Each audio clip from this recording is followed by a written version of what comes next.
My happy मैनिफेस्टर्स, कैसे हैं आप लोग। आई होप आप लोग बिल्कुल मस्त है, बिल्कुल स्वस्थ है। लॉ ऑफ अट्रैक्शन की जर्नी में कुछ ऐसी खास बातें हैं जो आपको जानने की जरूरत है, तो इस वीडियो को पूरा अंत तक देखना है। सबसे पहली चीज है कि कंसिस्टेंसी नहीं बन पाती है, मतलब आप करना तो चाहते हैं फॉलो, लेकिन आप कर ही नहीं पा रहे हैं। देखो, थोड़ा तो एक्शन हमें भी लेना पड़ेगा कि हम ग्रैटिट्यूड प्रैक्टिस करें, अफर्मेशन करें, या कुछ लिखने का प्रोसेस हम स्टार्ट कर दें। थोड़े तो एक्शन हमें लेने पड़ेंगे। ये 21 डेज, 1 महीने 2 महीने की बात नहीं है, तो लाइफ टाइम का एक पैटर्न ऐसा सेट करना है कि आप पॉजिटिविटी को अट्रैक्ट करो, जो चाहो जैसा चाहो वैसा आप क्रिएट कर सको। मतलब कि अगर हमें अपने ड्रीम्स को पूरा करने के लिए थोड़ा कुछ एक्शन लेना पड़ेगा, तो हम क्या कर रहे हैं, एक थोड़े टाइम के लिए, सपोज करो 21 डेज के लिए या फिर 30 डेज के लिए हमने किया, उसके बाद में उसको छोड़ दिया। उससे होगा क्या, आपकी छोटी छोटी चीजें हो सकता है मैनिफेस्ट हो जाए, आप कुछ बड़ी चीज भी मैनिफेस्ट हो जाए, लेकिन आपके सबकॉन्शियस में अभी भी लैक है। मेरी ये बात को बहुत ही ध्यान से सुनना है। सबकॉन्शियस की प्रोग्रामिंग के लिए एटलीस्ट जो एक अफर्मेशन होती है हमारी, 3 महीने तक उसको रिपीट करो। आपका दिल नहीं कर रहा है तो भी करो, क्योंकि रिपीट करते हो, रीअफर्म करते हो, तो भी वो सबकॉन्शियस के पास में पहुंचती है। ठीक है, तो एक अफर्मेशन जो भी आपकी है, आपके रिलेशनशिप की है, आपकी जॉब की है, डिजायर्ड परफेक्ट हेल्थ की है, या कुछ भी एक अफर्मेशन आप जो भी बोलते हैं, 1 2 3 जितना भी आप बोलते हैं, उनको कॉन्टिन्यूसली 3 मंथ्स के टाइम पीरियड तक बोलना बहुत जरूरी है। अभी कुछ ऐसा आप लोगों ने अगर महसूस किया हो, आप कोई कॉल मैनिफेस्ट कर रहे हैं या मैसेज मैनिफेस्ट कर रहे हैं, एक बार तो आपने कर लिया, कॉल मैनिफेस्ट कर लिया, मैसेज, लेकिन वापस से वो डाउट वाला, वो फियर वाला पैटर्न वापस से शुरू हो गया है। ठीक है, फॉर एग्जांपल आप स्टूडेंट से पढ़ाई कर रहे हैं, 2-4 दिन आपने बहुत अच्छे से पढ़ाई करी, लेकिन वापस से वही चीजें दिमाग में टेंशन आना शुरू हो गई है। उसको अवॉइड करने के लिए आप हर चीज को एनर्जी के नजरिए से देखना शुरू करो। आप कैसे देखेंगे, एक छोटे बच्चे में और एक बड़े इंसान में तो बहुत ज्यादा फर्क होता है एनर्जी का, क्योंकि एक छोटा बच्चा बहुत ज्यादा सोचता नहीं है उसको क्या करना है, कैसा उसको एक्शन लेना है, क्या है, और एक बड़ा इंसान बहुत ही सूझबूझ के साथ में करता है। और प्रॉब्लम ये रह जाती है कि वो ज्यादा ही सूझबूझ के साथ में करता है, तो वो एक ओवर थिंकिंग पैटर्न में चला जाता है। ठीक है, तो आप समझ रहे हैं मैं जो कहना चाह रही हूँ, कि एनर्जी के नजरिए से हर चीज को देखना शुरू करो कि हर चीज की एक पर्टिकुलर फ्रिक्वेंसी है। जब आप एक कोई छोटी चीज को मैनिफेस्ट करते हो तो उसकी खुशी एक अलग लेवल की होती है, लेकिन जब आप किसी बड़ी चीज को मैनिफेस्ट करते हो, फॉर एग्जांपल अगर आपने लव मैरिज को मैनिफेस्ट किया है, या आपने अपने सिलेक्शन को मैनिफेस्ट किया है, या ड्रीम हाउस को मैनिफेस्ट किया है, तो उसकी खुशी एक बहुत अलग होगी। एक पेन को, एक छोटे से गिफ्ट को हमने मैनिफेस्ट किया, उसकी खुशी बहुत अलग होगी, है ना। मैं बहुत ही सिंपल करके आपको समझा रही हूँ। तो जो ये डिफरेंस है ना खुशी का, बस यही फ्रीक्वेंसी है। अब इसको जो आप मांग तो रहे वो इतनी बड़ी चीज, लेकिन आपकी फ्रीक्वेंसी इतनी छोटी है, तो मतलब ये मैच नहीं हो रहा है। ठीक है, तो कुछ भी करके हमें वो फ्रीक्वेंसी को मैच कराना पड़ेगा वहां तक में। अब दूसरी चीज ये आती है कि जहां पर आपका फोकस रहता है, जहां पर आपकी अटेंशन रहती है, वही सारी चीजें आपको लाइफ में अपने देखने को मिलती है।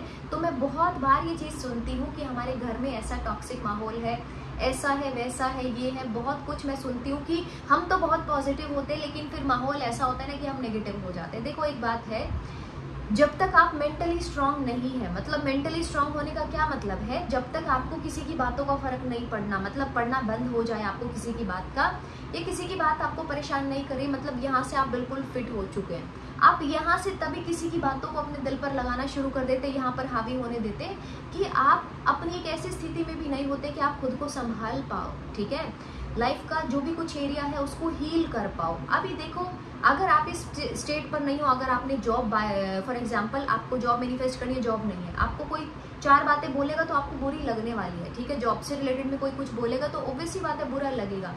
तो बेटर है कि अपने ऊपर काम किया जाए, थोड़ा सा यहाँ से मजबूत बना जाए। और अफर्मेशंस बहुत इंपॉर्टेंट रोल प्ले करते हैं, मतलब रिपीट मोड पर रट्टू तोते की तरह बोलते जाओ, एक अफर्मेशन को बोलते जाओ बोलते जाओ बोलते जाओ, और ये इफेक्टिवली काम करती है। इसको रोबोटिक अफर्मेशंस भी बोलते हैं। ठीक है, रोबोटिकली मतलब कोई इमोशंस नहीं, कोई फीलिंग नहीं, बस आप रिपीट मोड पर चीजों को रिपीट करते रहो, ताकि आपके सबकॉन्शियस माइंड में उसकी प्रोग्रामिंग सेट हो जाए।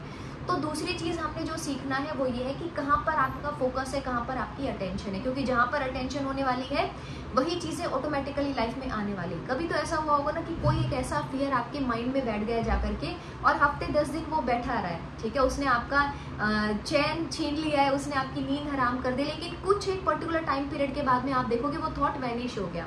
ऐसा होता है ना हमारे साथ में। तो मैं ये कहना चाह रही हूँ कि आप अपनी फोकस को शिफ्ट करो। आपको डर लग रहा है, आपको डाउट आ रहा है किसी भी चीज़ का, तो राइटिंग प्रोसेस को सहारा लो। कलरफुल पेन से लिखना शुरू कर दो। रोज एक पेज लिखोगे अपने बारे में पॉजिटिव, यूनिवर्स के बारे में पॉजिटिव, तो वो चीज़ें आपकी लाइफ में पॉजिटिव ही करने वाला है। दूसरी चीज़ है लिस्ट ऑफ पॉजिटिव एस्पेक्ट। इसी चीज़ का मैं सब पॉइंट बता रही हूँ। List of positive aspect. List of positive aspect में पहले आप एक नेगेटिव नज़रिए से चीज़ों को देख रहे थे, अब एक पॉजिटिव नज़रिए से चीज़ों को देखोगे, ठीक है। तो ये आप ऐड कर सकते हैं। जो इसके बाद की मोस्ट इंपॉर्टेंट चीज़ है वो है डीक्लटरिंग। मतलब कि क्या, आप डायरेक्ट ना बहुत लंबा जंप मारते हो। मैं बोलती हूँ आपको कि बेबी स्टेप्स लेकर के चलो। डायरेक्ट लंबा जंप मारोगे तो परेशान हो जाओगे। जैसा मैं, अगर आप मेरे नए सब्सक्राइबर हैं तो आप पुरानी वीडियोस में जाकर के देखेंगे। आप ऑलरेडी पुराने सब्सक्राइबर है तो आपको पता है मैं बोलती हूँ नेगेटिविटी से पहले न्यूट्रल पर आओ, न्यूट्रल से देन फिर पॉजिटिविटी की तरफ में जाना आसान है। आप क्या करते हैं, नेगेटिविटी से डायरेक्ट जंप लेते हैं। कोई 9 बजे उठने वाला बंदा अगर वो सुबह 4 बजे उठने की कोशिश करेगा तो वो उसके लिए 1 दिन 2 दिन होगा, लेकिन फिर असंभव जैसा हो जाएगा।